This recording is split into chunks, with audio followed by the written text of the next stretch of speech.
This is the Leading in a Mosaic World podcast. My guest today is Bill Maher. He is the founder of Social Pioneers, the international transformation agency, an international expert on the design, leadership, and implementation of sustainable systemic reforms for government and global organizations, working on some of the most amazing and indeed pioneering programs here in the UK and globally in places inclusive of the Middle East and Kazakhstan. He has extensive experience in areas such as justice, health and social care, home affairs, youth, and economic and social regeneration. Amongst so many other things, he is also the author of the Leadership Navigation Guides, which reflect his transforming leadership model, the spheres of leadership. Bill, thank you very much for being here today. Thank you for enabling me to share. It's a pleasure, it's a privilege. So, can I start off by asking you, around when and where were you born? Well, I'm a Lancastrian, and I was born as one of the baby boomers. So just after the war, my father came back from Burma, married. The sweethearts had been separated by war, and I was the first child. And Lancashire is deep in my roots because my whole family history comes from between Liverpool and Manchester, which is where the Industrial Revolution actually began. Now, my great-grandfather was a miner, and my grandfather worked in mills, as they say up there. So working class roots, which I found beneficial. Yes. I mean, that is amazing. And I've known you for quite a number of years, but I wasn't aware of that background that reflects so much of England, of Britain in different ways. Because you mentioned the war, coming back from war, being in Burma, which represents the more, should I say, the empire global nature of Britain in many ways. Um, Mining industry, which has gone, the mills, industrialization, and the beginning of industrialization till where we are in the present day with everything else that's gone on. And I just wonder, growing up in the north of England, what was it like for you growing up? Well, basically, my family was pretty poor, and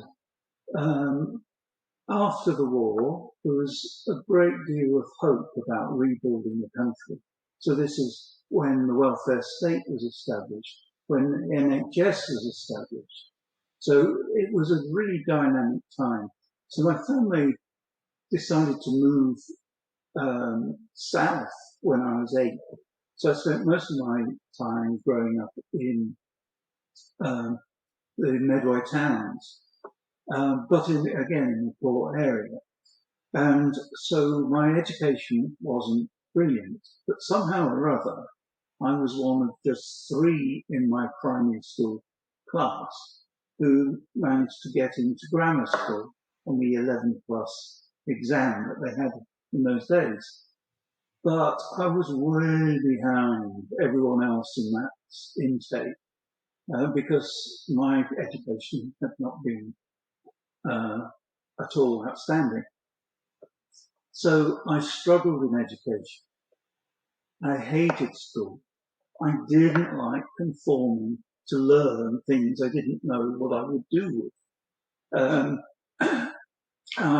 In this process, I began to actually identify that I wasn't a run-of-the-mill person. I didn't want to go to university. I didn't aspire to be a banker. I didn't actually want to follow sport. I wasn't actually interested. And bit by bit, I stripped away the norms and the expectations, particularly around boys and men of that era in the 1960s. So it was a struggle to work out not what I wasn't. That's quite easy. But what am I? What am I passionate about? What is my contribution going to be? My father died when I was 18, and so that accelerated this process. I didn't now have to conform to family expectations. So I was ready and raring, really, to break all the norms. And because of that, I found myself really liking diversity of people and cultures, and enjoying and respecting difference, because I was different. And that was the roots of my values from childhood. And I think we all have these bumps in the road as we learn about who we are and what we can contribute. And those bumps actually can be really helpful. Yeah, I mean, that is amazing. And there's so much there. I mean, one of the first things that stood out for me is aspiration. And a lot of the time when we think of aspiration these days, we talk about working in the city, high paying jobs and things like that. We talk about sports and things like things along those lines. And as you said, you weren't aligned to that thinking. And especially for a man, it also stands out for me when you talk about diversity of people and you valuing that diversity, because you were different yourself, yet you are a white man. Yes. And the white man historically was seen as this is the model, this is the role, and everyone else is othered around that or different. And how do we all fit in? And first, I'm just wondering how you were able to navigate being different in that way, so you don't conform. You are different. Your expectations, your views are different. So how do you navigate that? Well, I was going down this normal ambition route. And I was part of the rugby team, and I was having the occasional cigarette. None of this did I like, but this is what you're supposed to do. And the only way for me was to get out into the light, away from the shadows of others' norms, to discover myself. Part of that is a spiritual journey. It is about how you connect and see your place in the world. And as I said earlier, knowing what you're not comes quite easily. Doing something about it. So I stopped eating meat because one of my family roots was butchers. And for me, eating meat was quite a personal thing. You sort of knew how that sausage arrived on the plate. But people then get ruffled. They don't like someone who isn't conforming. And even by saying nothing, they're challenging them. And they need to justify their situation and why they are wanting to get enough money to buy a yacht, and that's what drives them and so on. So the most important thing is to work out how you relate to the people that you care about. And there's so many people that come in your life that actually you've got nothing in common with. That the rarer people, where you're like-minded souls, are very, very special because they help you to be you, as opposed to being a standard version of a white male. So I stopped my career. It was going well. I gave up my job. I became a volunteer and said, I want to work with people and send me where you like. I've no idea what I want. So they sent me to Liverpool. Now I'm back to where I started. This is like, so I thought, okay. And I was with like-minded people because I worked in a group of volunteers who were all searching for what they wanted to do and who they really were. And together we kind of enabled ourselves to have different but similar kind of journeys. And that was the beginning. It was very exciting. And I began to see where I could make a contribution and where I needed to learn. And that was the turning point. And by the time I finished a couple of years in Liverpool, there was no way I was going back to train as an accountant. Okay, I was about to ask. So I guess previously you'd started a career as an accountant, and then through the process of meeting people who saw you as who you were and accepted that, that enabled you to be who you were, and then to go out to start volunteering, go to Liverpool, working with other people, similar mindsets. And I'm just wondering, what did you do while you were in Liverpool? I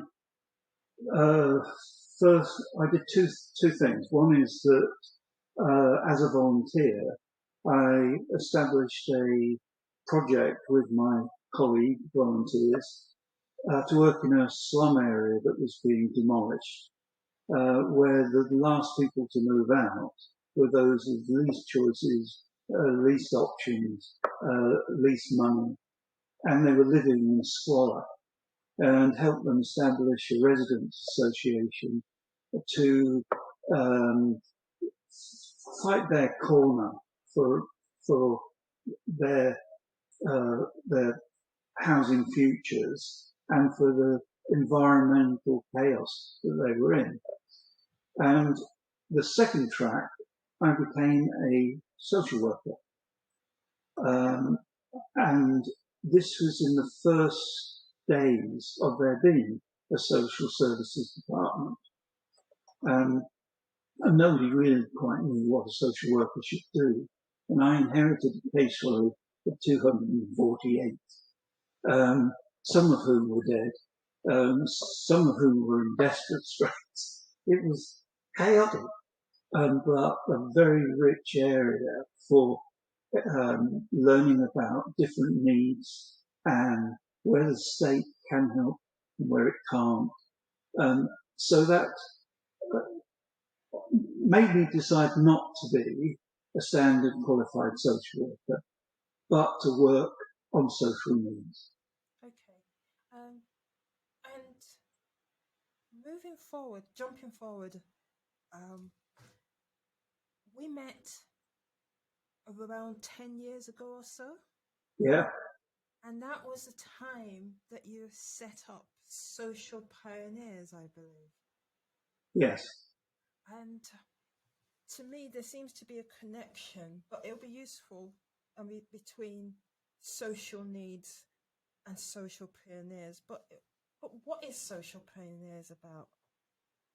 Well, if I may, the bridge between Liverpool and setting up social pioneers, for 25 years, I was the chief executive of charities, not-for-profits. And I was always keen to work in the areas that were least understood publicly.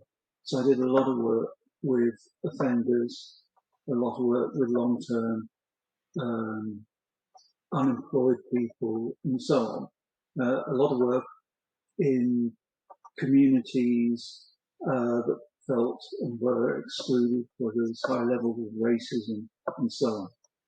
And what I learned in that process was there was a gap about finding really good, experienced, senior people who've been there, done it, in terms of major social provision and change in all sorts of fields, who could become available to organizations, to government departments, to other charities, to mentor and assist them on the basis that we have knowledge that you can tap into and we know your challenges, as opposed to normal consultants who, frankly, have not been there and done it, and they have loads of theories and models and frameworks and etc. So I wanted something which was very practical and where the people had proven their commitment and their passion and their professionalism to work alongside others. That's what it's all about, and it remains so today. That's interesting. And can you give an example of one of the types of projects that Social Pioneers has worked on? Yes. So one example is the Cabinet Office had a program to help public services spin off become social enterprises. And we got a contract to help us spin out from London Probation Service, which was then going to be formed into a trust. And the spin out as a social enterprise would be servicing that trust and others in terms of programs for offender rehabilitation. And so a team of us came together, some of whom knew probation, having been chief probation officers and gone up through the ranks, some who knew about social enterprise, some who knew about the dynamic of setting up organizations, and so on.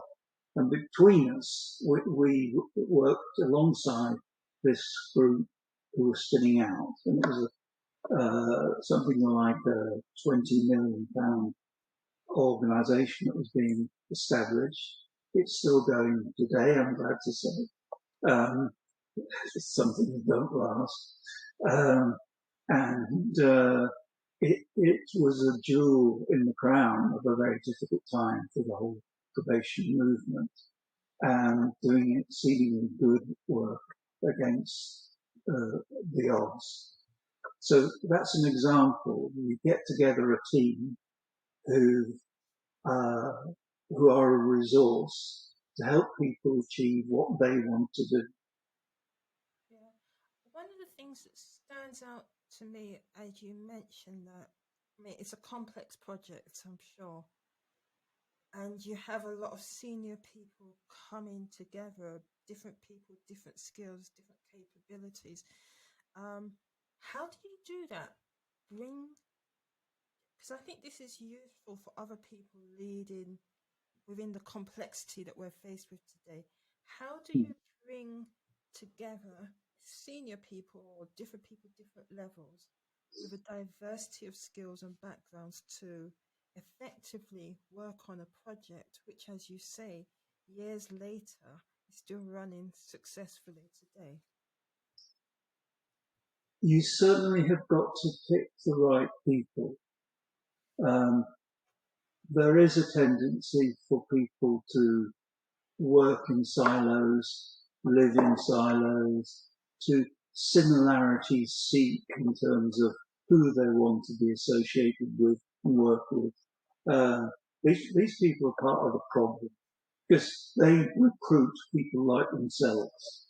This is one of the reasons why there is such unfairness in the job market.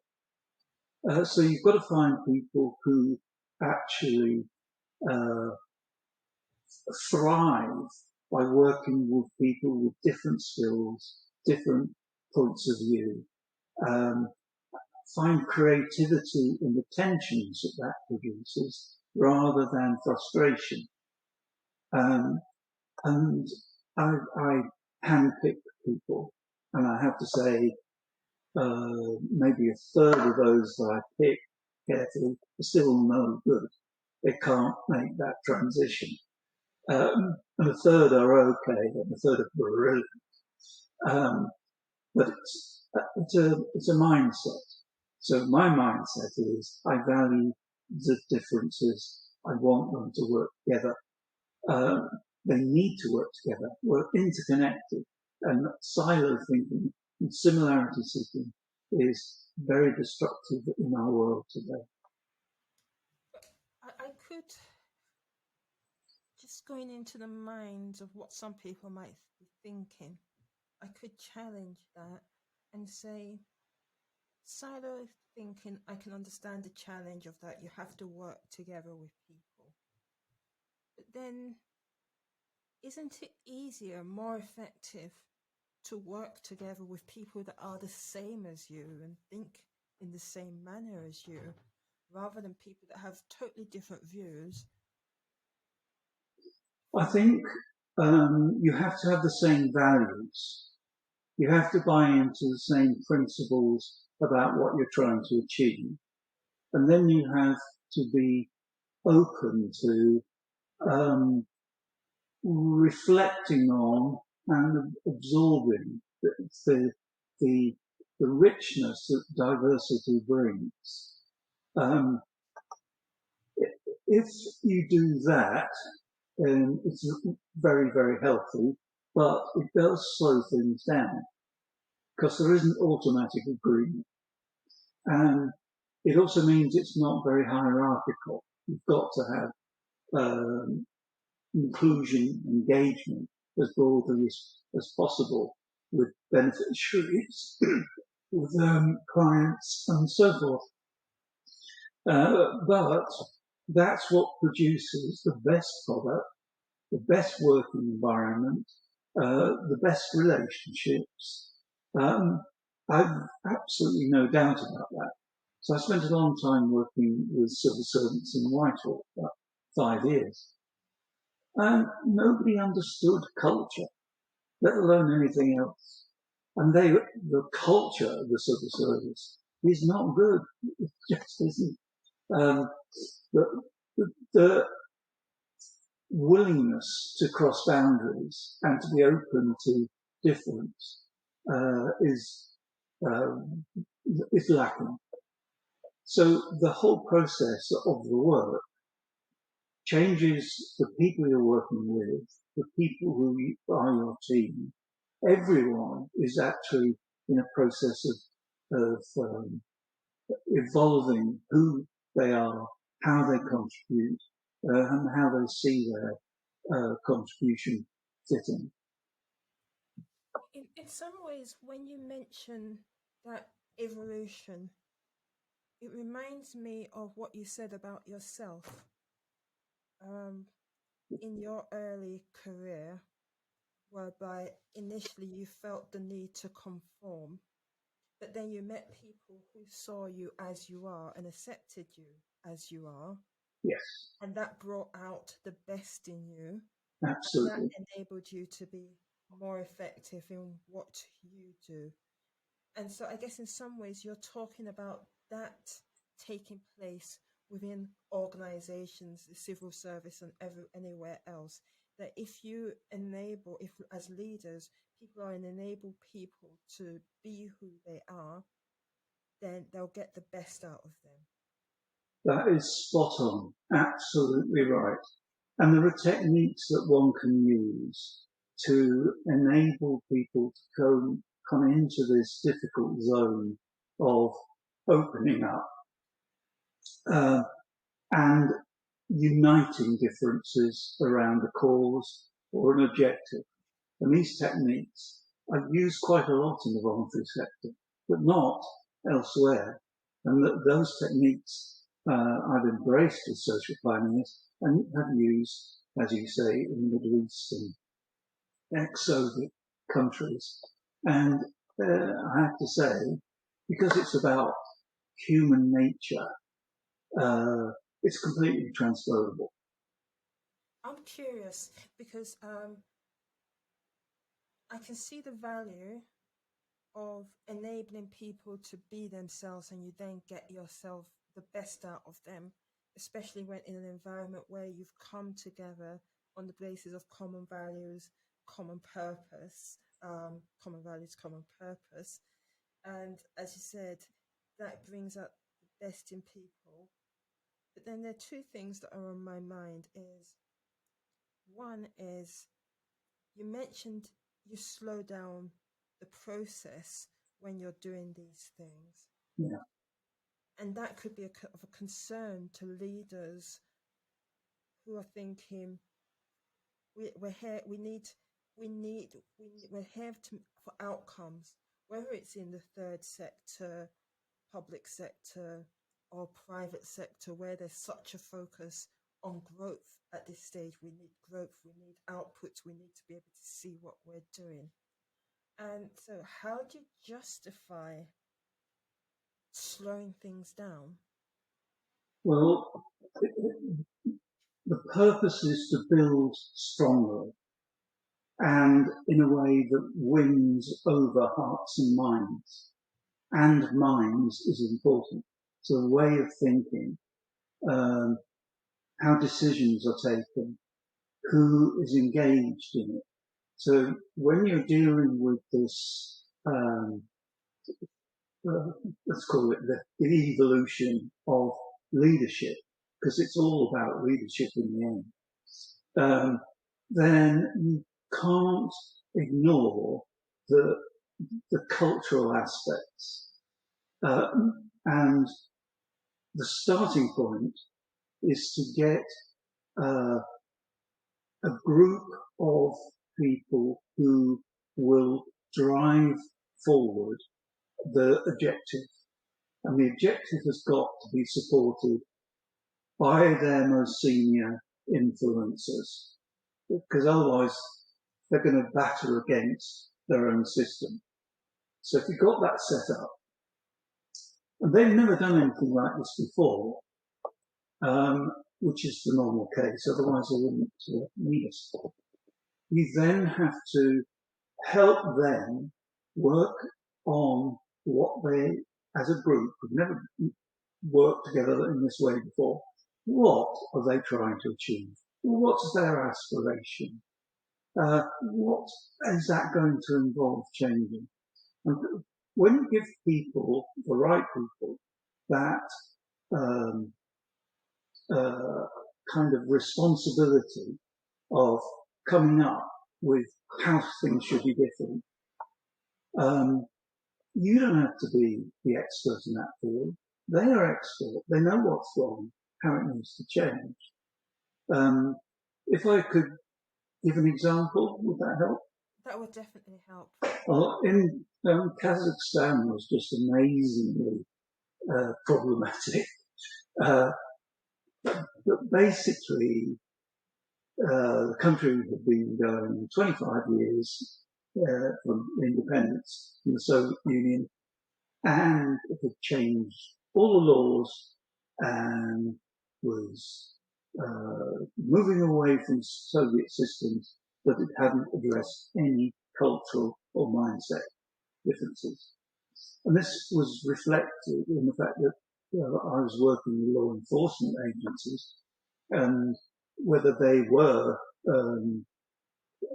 working in prisons or working in the courts, anywhere in the system. They wore uniforms, they had guns, they had these big Soviet hats, and they're kind of fierce, overpowerful, unaccountable, and, well, they were picked for their jobs because of their families or their tribes, not their capabilities or anything else. So the starting point for change is the top has got to want it, particularly in an authoritarian setting, which needn't be a country. It's quite a lot of organisations were authoritarian. The top wanted change because the president wanted to sell off all this publicly owned companies which weren't making the money they could do under private hands, mineral and oil and other companies. To do that, you needed to attract international investors and international companies. To do that, you had to have a country where employees would feel safe and they were going to be treated well. So you had to reform how the police operated, how prosecution operated, how the courts operated, and we were there to help in that process. And we started off with prosecutors, and we worked with a group that were chosen by the chief prosecutor. Chief prosecutor knew he'd lose his job if he didn't manage to make these reforms happen, and all the efforts to date had not worked. So the first thing is people know that 70% of major change and transformation projects fail. And they fail very largely because of cultural and people issues, not because of organisational and money issues. So we worked with this group and we had to discipline them. They weren't allowed to wear uniforms. They weren't allowed to bring into the room their status. So one might be the deputy chief prosecutor of the country, and another might be the vice principal of a college, training prosecutors that came from, and never worked together. And they originally asked us to write their strategy for change. And I said, no, you write your strategy for change. And they said, we've never done that before. We don't know how to do it. Right. Well, first thing is, what do you want changed and where do you want to get to? What's the aspiration? And through the highly disciplined processes, which they found a bit torturous to start off with, we've got a complete united consensus of where the prosecution service should get to. We then had to move into how. But now they're all thinking, and we have a journey, we've got to do it, and we want to do it quickly. So it starts then to move, and then it can move quite quickly. We cascaded it, because it's a huge country, it's bigger than Western Europe in space. And we cascaded it to the regions, and we got involved change agents as champions of change, scattered right across the country. But they hadn't a clue what change was. Nobody had ever valued local initiative or opinion. So there had to be a whole way of talking to each other that was different, of having meetings that were not about being lectured all the time, and so on. So eventually you're changing the whole nature of what it means to be a prosecutor in the country. It's not just you've brought in a law that then doesn't seem to work. That does take a bit of time, but this only took just about 16 months. And there are 5,500 prosecutors and 2,000 other staff in the department. And that's a hell of a lot of people to shift. but we proved it could be done. It's the first success of its kind. We were the first international company allowed to go into a law enforcement agency anywhere it was operating in the country. Then the prosecutor said, it's no good just transforming, you've got to transform the police. And so we got started on the police, where there was a lot of corruption, a lot of mistrust, hopeless relationships with the public, all fundamental cultural things. So you have to change the training, the mindsets, the performance indicators, the way of policing, and so on. So, and that cascaded to the courts, because you can do that, but what happens in the courts? And so we worked with the Crown Courts, and so it went on. And within 2 years, we'd established a whole new expectation. And that's systemic change, and that is not something that happens like that, but it can roll if you're doing the right thing. I mean, thank you for that. I mean, that is amazing because, I mean, I started off by talking about the type of work that you do. And you have done a great job of illustrating what I was talking about so people know I wasn't just saying nice things about it. But there's such a depth and a width to it in terms of the whole transformation, and talk about things slowing down, but I say you slow things down to speed things up. Absolutely right. Because it's, as opposed to just trying in little corners and telling people this is what you have to do. As you said, you have that buy-in right from the top, whatever their motivations are, but they're buying in. They empower you to do things. You said, I mean, it's funny when you talk about discipline, because often people think discipline is this is what you must do, and it's often got a negativity to it because it's constraining people. But what you're talking about is a discipline that enables people in so many ways, and empowering people, simplifying change. So as opposed to it being this complex model that is way beyond the understanding of everyday people. You just broke it down into simple things that people already do and understand. And that's how you brought about change in very broad terms. And I'm just curious, from where things were when you started working in Kazakhstan to when you left, or even if you have any insights as to now. I mean, because that was a very short period of time when you think of what you achieved. What was the difference when you left? What was it like? I mean, specifically, what did it feel like in terms of how things had changed?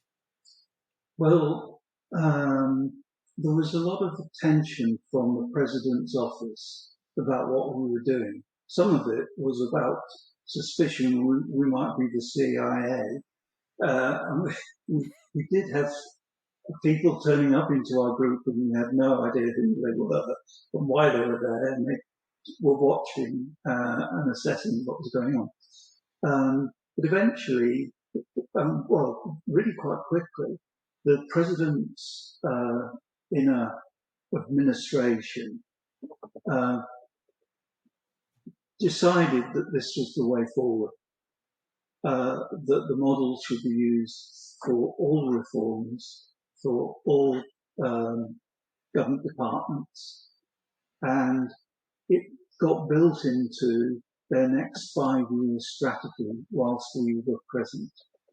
That there then was a requirement that every government department set up a change program office. So they didn't even have, if you like, standard arrangements for making change happen. I think that that is, I understand, because I'm still in contact with people in Kazakhstan, this is now integrated into how they go about moving from being Soviet culture to being a culture which is much more effective and much more acceptable to the international community. So issues like torture, corruption, the, uh, the gender relations, the public trust, it kind of snowballs into you can't deal with one thing without it having an implication on another, and vice versa. So I think that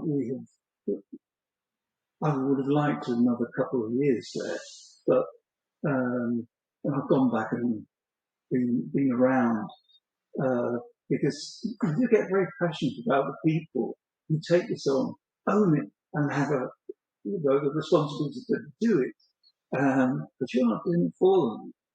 And they're wonderful leaders. They're inspirational individuals. Once they have the freedoms that you're talking about and the value of being valued within nothing like anarchy, but a vibrant engagement. Yeah. Anyway, so I think that we shifted the whole nature of how they're going about their shift from Soviet. And I couldn't imagine being more happy with an outcome than that. Yeah, no, I think that's something definitely to be proud about. So I commend you for that once more. And one of the things that specifically stands out with everything else for me is the valuing of people. And because I talk about human value optimization, how it's important for people to be valued, and that's definitely an example of how people are valued and enabled. And in some ways, that takes me forward to the last conversation I had with you towards the end of 2022. And during that conversation, you showed me the summary of a report. And in that report, it mentioned the state of, should I say, happiness, or should I say unhappiness of the world. I think the report is the state of emotions of the world. And I'm thinking of what you have done in a whole country, Kazakhstan, can definitely be reflected. It's something that can be done within other countries, within local communities, within organizations. And I think it's specifically pertinent if we've become such an unhappy world generally. And just thinking just thinking back to that report, and why are we in such a place? From your perspective, why have we come to such a place? And beyond what you've already done, the work that you've done in Kazakhstan that helped people to be valued, what can we do to change things around? I mean, just going on a bit more, I know we talk a lot these days about diversity and belonging. We talk a lot about mental health, and I guess some of those things might be factors. But I'm just interested in your take on all of that. Well, I think we have basically been let down by leadership over generations. Since the end of the Second World War and what I was talking about earlier, the creation of the welfare state and NHS, that was good leadership in this country. But the leadership has got either lazy or selfish or power focused for themselves. The elites are gaining in every place on the world at the expense of everyone else. And yet we're all connected. We all suffer from the pandemic. We all suffer from climate change. So for most people, they don't feel in control of their lives on very, very important matters. Their livelihoods are threatened by the hundreds of millions of people. At this moment, the world is in crisis. And we're taking very tiny steps from our leaders where we need fundamental change and reform. And that is hugely disappointing, but I think it's two things that I think we need to change. Leadership to have social progress focus everyone, not just some people in governments and some people in public services and some people in communities. But every leader should have social purpose and social purpose principles as part of the central part, the most important part. It's not the most important part to make money. The most important part is to make a healthy, thriving society, and so on. So leadership, we need more examples of mold-breaking leaders. And they needn't be at the top of organizations, where that has to be brought in. But they can be anywhere. Leaders emerge. So the second thing is to do with identity. So I mentioned similarity seeking. So when people feel threatened, they cluster with others like them. And so this backlash, it's called popularism, or white supremacy, hugely disruptive, but actually it's a result, it's a consequence of people feeling out of control. All this anti-immigration is it's fueled by people who want power and can see a market for gaining that power. Some of them are presidents of the United States. Some of them are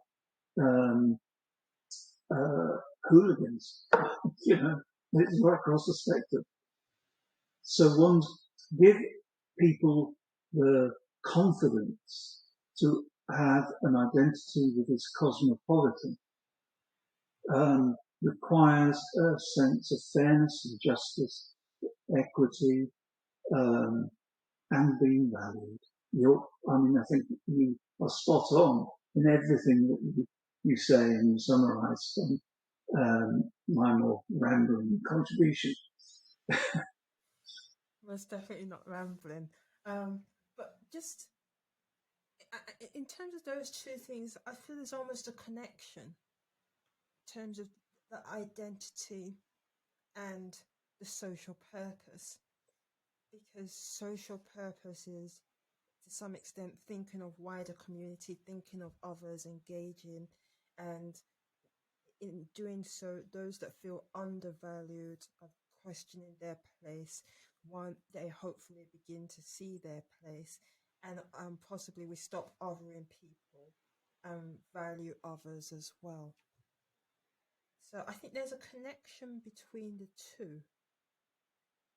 Then I think the first one comes back to the crux of the issue, because if we're saying social purpose Whether you're a leader within community, within an organization, that should be the priority above growth and profit. For a number of leaders, that might be a challenge because I've got to feed my family, I've got to look after my employees, we've got to grow our business, all of those different things. And I'm just thinking for the leader that might listen to this and think, that's a good idea, but it's not practical. What's your response to that?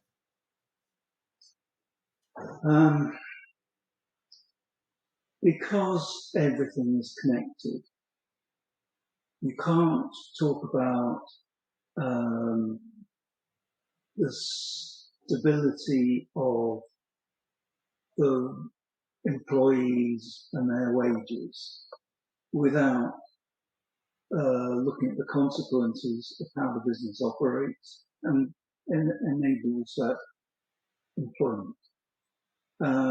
You can't separate that from how the employer treats their employees and how the employees feel when they go home and what they pass on to their families and their communities. So this is a very significant way of adjusting the perspective of what the leadership responsibility is. And it is to people on the planet. That will include shareholders. And the shareholders look after our pensions, etc. But if you're doing that at the expense of livelihoods in another country, climate impact,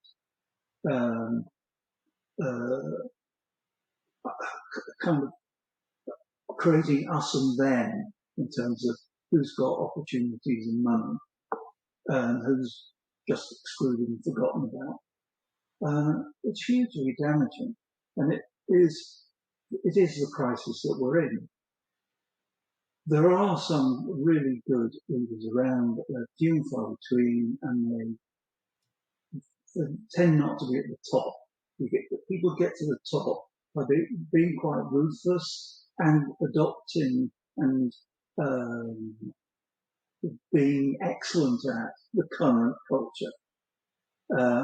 People further into the systems, I found, are the hope of the future.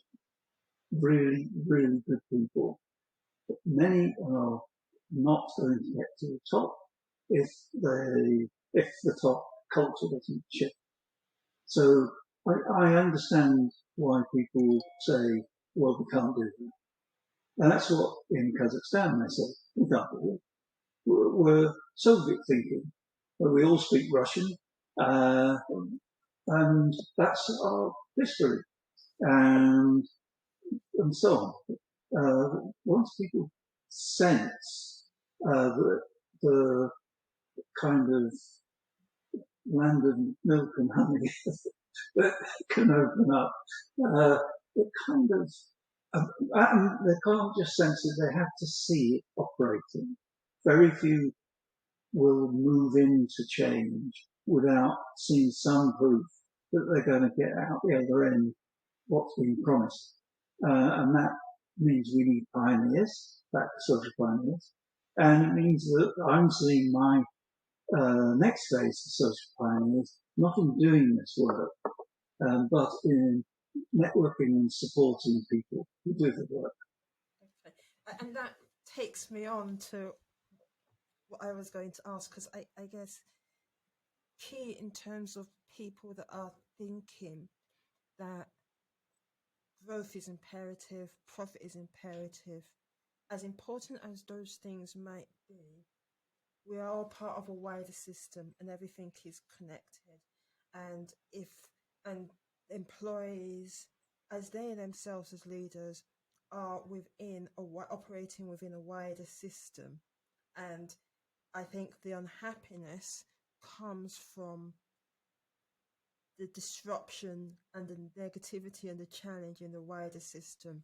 And going back, I mean, if I'm to cycle back, if we take care of the wider environment locally, nationally, globally, then people will ultimately be happier and ultimately more effective as well. And so you had then said social pioneers. At this stage, it's not so much focused on the doing, but it's focused on supporting leaders. Just briefly, are you able to say a little bit more about that so that people understand how you can be of support to them and basically, and then how they can connect with you in order to do so? Yes, so I'm relaunching Social Pioneers later this year with two main uh, pillars to its structure. One, I'm calling uh, One Global Society. And One Global Society will be a membership organisation of people who are pioneering leaders or aspiring pioneering leaders. And that principal aim there is to cross-fertilize lessons. So people have been trying to deal with an issue in a country or an issue in a particular area of need, like health or education, whatever. These are all interconnected. And actually, the processes of success are very similar wherever you are. You've got to adjust the cultures, like traditions and the big norms that people have. And you have to adjust for the technical area. So if you're doing community work or childcare or whatever, but it's very, very similar. And there are no platforms at the moment that are international and available and encouraging this diversity of leadership to come together, share lessons. So that's one thing that will be launched shortly. The second is staying with the Social Pioneers label, and that is to be a resource with proof of what can work in what kind of situation, what not to do, kind of way forward maps that we can have as kind of general thinking or bespoke to a particular circumstance. And there'll be a mentoring aspect to that. But it's all about what you've just summarized. So I'm going to turn to you and help you summarize this. Yes, you do it so well. You naturally understand what this is all about and how important it is. And you're dedicated to it in your contribution to life. So I'm glad we have stayed in contact. No, thank you very much. And I mean, I have enjoyed the opportunity to have done a little bit of work with you in the past, to follow the journey. Um, I'm looking forward to the new iteration of Social Pioneers, which I definitely want to be involved with. And I'm immediately thinking of other people that could benefit from it as well. And I don't know that I need to add anything more to summarize. The only question is, how do people connect and find out more about Social Pioneers? Well, this is going to be all possible online, but not yet. So meanwhile, approach me personally, which is bill.mather, M-A-T-H-E-R, at socialpioneers.com. Thank you very much. And thank you very much for taking the time to talk to me. As always, it's very enlightening, very inspiring, and very thought provoking. Thank you very much, Bill. Thank you very much.